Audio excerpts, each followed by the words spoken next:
जब लोग जो नेक लोग हैं, जो सदाचारी हैं और जो ईश्वर से डरते हैं, बुरे कामों से डरते हैं, ऐसे लोगों पर जब आघात होएगा तब मैं अवतार लूँगा।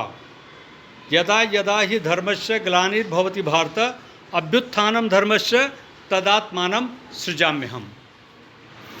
मानव धर्म को स्थापित करने के लिए मैं कोई न कोई आकार ग्रहण करूँगा, एक ऐसी आत्मा का आकार ग्रहण करूँगा जिसमें सारी दिव्य शक्तियाँ होंगी, जिनमें मैं अवतार लूँगा।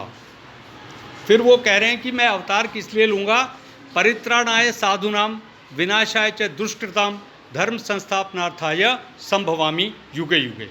फिर वो कहते हैं परित्राणाय साधूनाम, जो नेक लोग हैं, साधु लोग हैं, साधक लोग हैं, शरीफ लोग हैं, उनके कल्याण के लिए, उनकी रक्षा के लिए। विनाशाय च दुष्कृताम, और जो दुष्ट लोग हैं, दानव हैं, दैत्य हैं, असुर हैं, उनका विनाश करने के लिए। धर्म संस्थापनार्थ है, मानव धर्म को स्थापित करने के लिए। संभवामी युगे युगे, मैं ये कार्य हर युग में संभव करके दिखाता हूँ। ये बात उन्होंने द्वापर युग में कही। अब ये कलयुग चल रहा है और यहाँ पर हमें ये लिखना पड़ रहा है गवर्नमेंट को, बेटी बचाओ बेटी पढ़ाओ। हर ट्रक के पीछे, बस के पीछे आपने देखा होगा, जब भी कोई रजिस्ट्रेशन होता है तो उसके पीछे लिख देते हैं बेटी बचाओ बेटी पढ़ाओ। आप इस बेटी बचाओ से क्या सीख लेते हैं, हमें समझा सकते हो? इसका क्या मतलब है? बेटियों की असुरक्षा हो गई क्या? क्या ऐसी स्थिति पैदा होगी सरकार को ये लिखना पड़ा बेटी बचाओ बेटी पढ़ाओ? आपके विचार से क्या कन्याएं असुरक्षित हैं या सुरक्षित? आप सभी लोग सहमत हैं कन्याएं असुरक्षित हैं? किस वजह से असुरक्षित हैं, कोई बताएगा? कन्याओं पर किस तरह का आघात हो रहा है, किस तरह का अत्याचार हो रहा है, या वो असुरक्षित क्यों हैं? कोई एक व्यक्ति हाथ ऊपर करे बताए। कन्याएं आज के वातावरण में असुरक्षित किस चीज़ से, उनको किस चीज़ का भय है? जो भी मन में आता है हाथ ऊपर करें, बोले प्लीज़। यस, जो भी आप सोच रहे हैं, समाज में जो स्थिति बन रही है, आप कैसा महसूस कर रहे हैं? आप सड़क पे जा रहे हैं शाम के समय, क्या आप रात को 8 बजे सड़क पे निकल सकते हो घर से बाहर? क्यों नहीं निकल सकते? Gender variation. यस, रेप हो रहे हैं। ओके, कन्याओं के साथ रेप हो रहे हैं। ओके, और कोई और क्या क्या हो रहा है? आपका शुभ नाम क्या है? आपका शुभ नाम क्या है? तन्नू। तन्नू, इनके लिए ताली बजाना। एक छोटी कन्या को ये एहसास है कि समाज में कन्याओं के साथ क्या हो रहा है, एक भयावह स्थिति है। इस शब्द को, इसका नाम लेने से कतराते थे, तो अब एक जो सबसे बड़ी विडंबना आई कि कन्या अपनी आप बीती किसको सुनाए। एक शब्द चल रहा है लव जिहाद, एक और भयानक विडंबना है। उसके विद्रूप में मैं नहीं जाना चाहता क्योंकि उसमें धार्मिक विडंबनाएं आड़े आती हैं। हम सिर्फ ये करेंगे कि ये जो तस्वीर आप देख रहे हैं, आपने 2 तस्वीरें पीछे लगाई, एक गौतम बुद्ध की और एक भगवान कृष्ण की। भगवान कृष्ण ने कहा कि मैं अवतार लूँगा, तो अवतार आएगा तो आप कैसे पता लगाएंगे कि भगवान ने अवतार ले लिया? कोई न कोई रूप धारण करेंगे वो, तभी तो आपको पता चलेगा। हमें पता चल गया तो हम आपको बताने आए हैं कि ये जो शक्ति है, ये आदि शक्ति का मानव रूप हमारे देश में आया। आदि शक्ति ने स्वर्ग से लेके अब तक, सतयुग से लेके अब तक कितने अवतार लिए? सबसे पहले कामधेनु के रूप में स्वर्ग में वो एक गाय बनकर आई, सुरभि के रूप में, जब उसमें सारे देवता आ गए। फिर उसके बाद वो दुर्गा बनकर आई, उसने सारे राक्षस मारे। फिर उसके बाद राम के साथ वो सीता बनकर आई। ओके, उसने फिर राक्षस मारे, रावण को मारा। फिर उसके बाद भगवान कृष्ण के साथ राधा बनकर आई, फिर उसने कंस को मारा और बहुत सारे राक्षसों को मारा। उसके बाद मोहम्मद साहब के साथ वही आदिशक्ति फातिमा बनकर उनकी बेटी के रूप में आई। फिर वही आदिशक्ति ईसा मसीह के साथ उनकी माँ मदर मेरी मरियम बनकर आई। फिर वही आदिशक्ति गुरु नानक के साथ उनकी बहन बेबे नानकी बनकर आई। वही आदिशक्ति ग्रीक की राजधानी एथेंस में अथेना देवी बनकर आई। वही आदिशक्ति राजस्थान के झुंझुनू जिले में सती माता बनकर आई। और वही आदिशक्ति महाराणा प्रताप के सिसोदिया वंश में चित्तौड़गढ़ में गणगौर माता बनकर आई। तालियां बजाओ। अब वही आदिशक्ति श्री माता जी निर्मला देवी के रूप में आई। पता कैसे चला? 5 मई 1970 को गुजरात के नारगोल गांव में सूरत के समुद्र तट पर जैसे ये कन्याएं बैठी हैं, ऐसे ही एक सामान्य स्त्री 2 दिन 2 रात ध्यान में बैठी और तीसरे दिन उनके अंदर से ये कुंडली शक्ति ऊपर आ गई और ये 10वें द्वार में से संपूर्ण कुंडली उनकी इस 10वें दरवाजे ब्रह्मरंध्र में से ऊपर आ गई।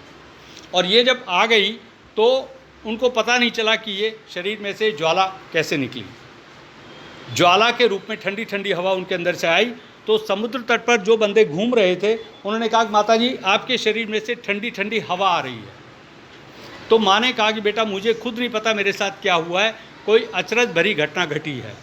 तब फिर वो जौहरी परिवार के लोग थे, फिर बाजू में कुछ नीची जाति के लोग जा रहे थे, बोलो माँ आपने ऊंची जाति के इनको दे दिया, हमको नहीं दिया, ये शक्ति हमको भी दीजिए।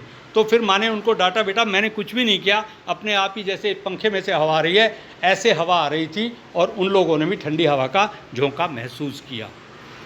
तब फिर माँ ने धीरे धीरे संसार को बताया कि मैं कौन हूँ, कहाँ से आई हूँ, क्या संदेश लेकर आई हूँ। और संयोग से हमें भी श्री माता जी के साकार रूप में दर्शन हुए। अब तो श्री माता जी नजफगढ़ में छावला गांव में, बिजवासन के पास में जो छावला गांव है उसमें उनकी समाधि है, निर्मल धाम पे। ओके।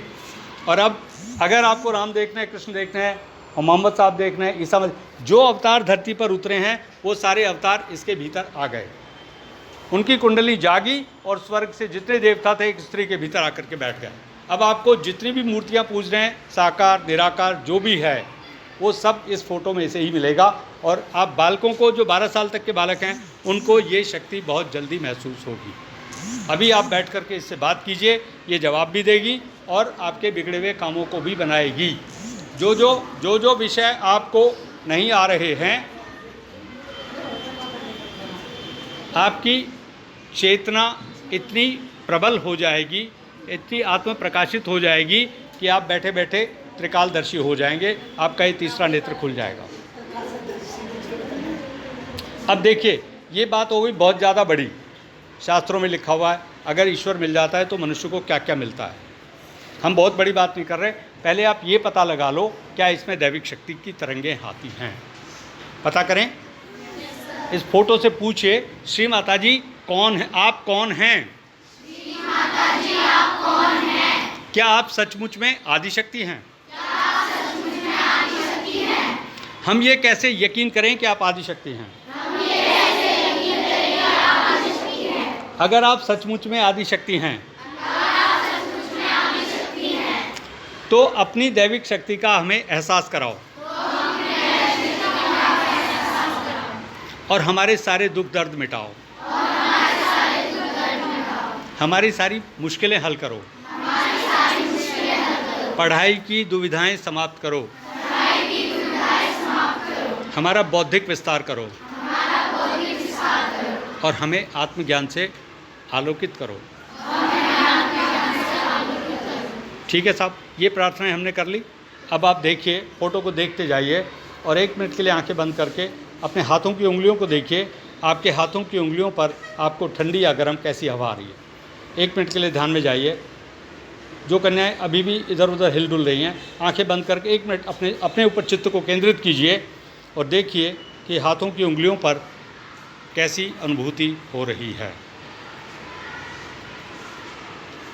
सिर्फ इस फोटो से इतना पूछना है, श्री माता जी क्या आप सचमुच में आदिशक्ति हैं?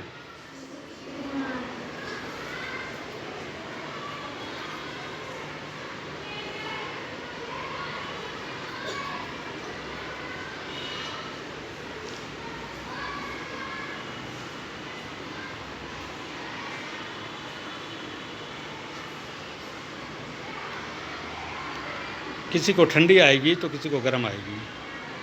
इलेक्ट्रोमैग्नेटिक, विद्युत और चुंबक को मिला दीजिए, उन दोनों का मिश्रण एक ठंडी ठंडी हवा के रूप में आपके हाथों की उंगलियों पर और शरीर के अंदर महसूस होगा।